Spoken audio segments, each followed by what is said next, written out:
on one of the comments on one of my videos, one of the gentlemen said, could I explain train to failure?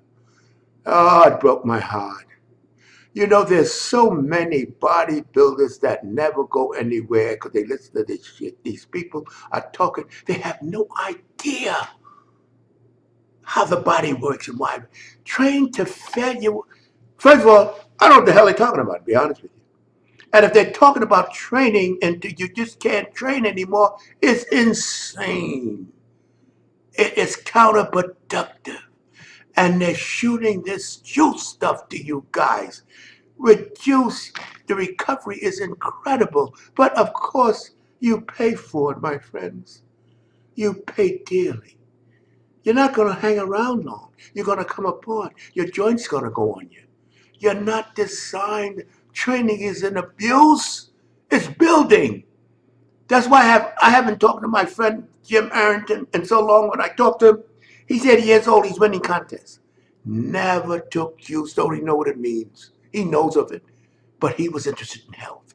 Train to failure. What are you trying to do? Build or abuse? What is failure? You don't train your muscles to completely because you know what happens completely just broken down. You don't recover. And these guys kill me, but they have no concept of recovery. It's the key to everything. Training does not build muscle. It's recovery. And I want you guys to understand. Understand one thing, my good friends. You don't build when you're training. You break down. It's break down, build up. What you eat today will affect you tomorrow. If you go in the gym today, my good friends, feeling worn out, go home. As I said 1,000,001 times in my videos, the body complains and don't explain.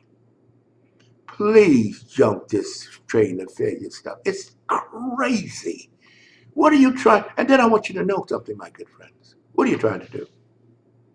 Are you trying to build a nice, healthy, vibrant body that will take you to where I am? My good friend Jim Arrington's where he is winning contests at 80? Or what you want to do at 50?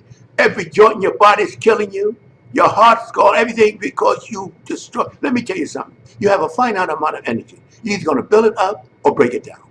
That's why you see some guys at 50 looking like they're 30, and some guys at 50 look like they're ready to be buried. You know why? They burnt out.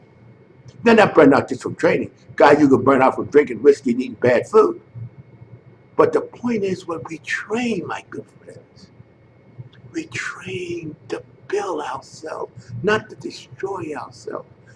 I don't want to hear that word train to failure. What the hell do you mean train to failure? To what? And then what for? To stand in the say the juice boys could do that because the juice is doing the job, not them. And then you know what? They pay dearly because they're demanding more from the body than the body is able to give.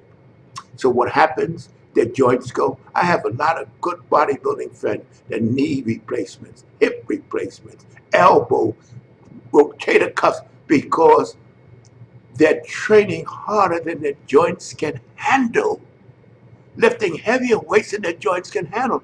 And they go up to broken up old men. That's why I'm proud of myself. And I'm proud of guys like Jim. Jim really gives me a thrill, only for the reason that he's competing at 80. Fantastic. I tell you, most of those steroids, and I keep saying, and I feel bad about it, but some of the dead guys I really love, we grew up together. They went the steroid way, and they died early.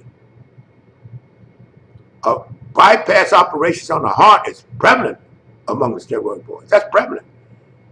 You think they were out here eating a double hamburger with cheese 5 times a day and Coca-Cola? You don't think they're training and wind up with a triple double bypass the drugs. But what I'm telling you, when your hair trained to failure, pretend you didn't hear it, because it doesn't mean anything. What they mean, is trained to destroy your body. And you know what? You don't enjoy your workout. You drag and drag. I see it so often. As I've mentioned many a time, my friend has a gym. He makes him sign a year contract because he knows the maximum they say is 3 months. Because they overdo it, they drag out, and then training becomes a chore instead of enjoyment. And then they lay off 3 or 4 years, and then they come back.